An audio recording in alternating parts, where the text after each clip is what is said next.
الحمدللہ رب العالمین والصلاة والسلام علی نبینا محمد وعلی آلہ وصحبہ اجمعین، اما بعد۔ دیکھیں، نفاس کی جو بارے میں جو نفاس کے جو مسائل ہیں، نفاس یہ ولادت کے موقع پر، بچے کی پیدائش کے موقع پر ہی یہ خون آتا ہے۔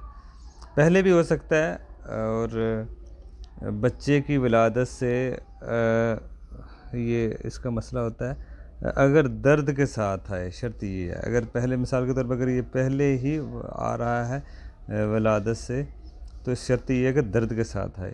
اور نفاس اور حیض کے مسائل ایک جیسے ہی ہیں، جو جیسے پہلے بات ہوئی ہے حیض کی حالت میں ممنوع کام جو ہیں، نفاس میں وہ بھی ممنوع ہے۔ میاں بیوی کا آپس میں ملنا، نماز کا پڑھنا، روزے کا رکھنا، یہ ساری چیزیں ممنوع ہیں۔ اس حالت میں ہے طلاق دینا، اور اس حالت میں پڑھنا قرآن، یہ ساری بات دونوں کے احکام سیم ہی ہیں، کیونکہ یہ رحم سے خون نکلتا ہے اور ان کی مدت الگ الگ ہوتی ہے۔ جیسے حیض کی مدت 7-8 دن یا 10-11 دن ہوتی ہے، لیکن نفاس کی جو مدت ہے وہ 40 دن اہل علم نے ذکر کی ہے، بلکہ بعض 60 دن تک کے بھی قائل ہیں۔ اس سے کم بھی ہو سکتا ہے، 20 دن 30 دن، اور اس کی کم سے کم مدت 2 گھنٹے، اس طرح کا بھی ذکر آتا ہے۔ دوسرا، حیض کے خون سے ہی عدت شمار ہوگی، نفاس کے خون سے نہیں ہوگی۔ عدت کے جو معاملے ہیں وہ حیض سے ہی شمار ہوتے ہیں۔ اسی طرح دوسرا، نفاس کی مدت کم سے کم جو معین، اس کی کوئی مدت کی معین نہیں ہے، متعین نہیں ہے، لیکن کم سے کم جو اہل علم نے ذکر کیا 2 گھنٹے تک بھی ہو سکتی ہے، 2 دن بھی ہو سکتی ہے، کم سے کم مدت ہے نفاس کے خون کی۔ بعض عورتوں کو شاید 1 گھنٹہ 2 گھنٹہ آئے یا آئے ہی نہ، بعض کو 10 دن آئے، بعض کو 20-30 دن بھی ہو سکتا ہے، لیکن زیادہ سے زیادہ جو جمہور اہل علم کے نزدیک وہ 40 دن ہے۔ اگر پھر بھی نہ رکے تو بعض اہل علم نے فرمایا کہ وہ بعد میں استحاضے کا خون شمار ہوگا بعد میں، یا پھر وہ حیض کا خون کا بھی ہو سکتا ہے، جیسے 40 دن تو نفاس کا، لیکن اس کے بعد 7-8 دن 10 دن حیض کا شروع ہو گیا، یہ بھی ہو سکتا ہے۔ عورتوں کے الگ الگ حساب سے ہو سکتا ہے معاملہ۔ دوسرا، علماء کہتے ہیں کہ نفاس کی اکثر مدت 60 دن ہے، 60 دن کے بھی اہل علم قائل ہیں۔ امام شافعی، امام مالک رحمہ اللہ، اور شیخ ابن عثیمین وہ اسی کے ہی قائل ہیں۔ اسی طرح آگے جو مسئلہ ہے وہ اس میں سے ہی جڑا ہوا کہ اگر حمل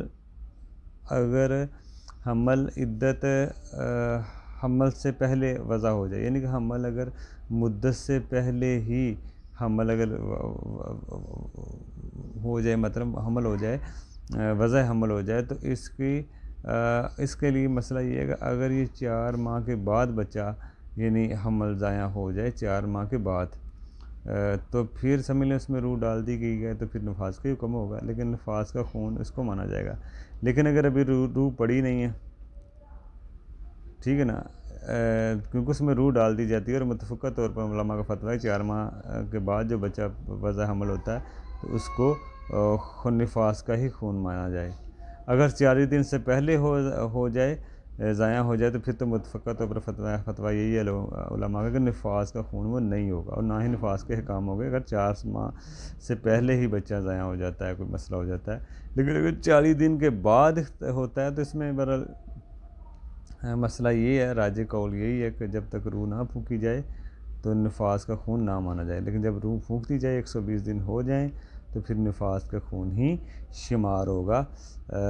اس میں مختصر مسئلہ یہی آیا کہ جو بچہ ماں کے پیٹ میں 4 ماہ 10 دن کا 4 ماہ کا ہو جائے تو روح پھونک دی جاتی ہے، اس کے بعد وضع حمل ہو، مسئلہ ہو، تو وہ حیض کا ہی خون، نفاس کا ہی خون مانا جائے گا۔ لیکن اگر اس سے پہلے بچہ ہو جاتا ہے 40 دن 80 دن 100 دن 110 دن، اس طرح مطلب ہوتا ہے 4 ماہ سے پہلے ہی، تو پھر بھی متفقہ فتویٰ ہے کہ وہ نفاس کا خون نہیں مانا جائے گا۔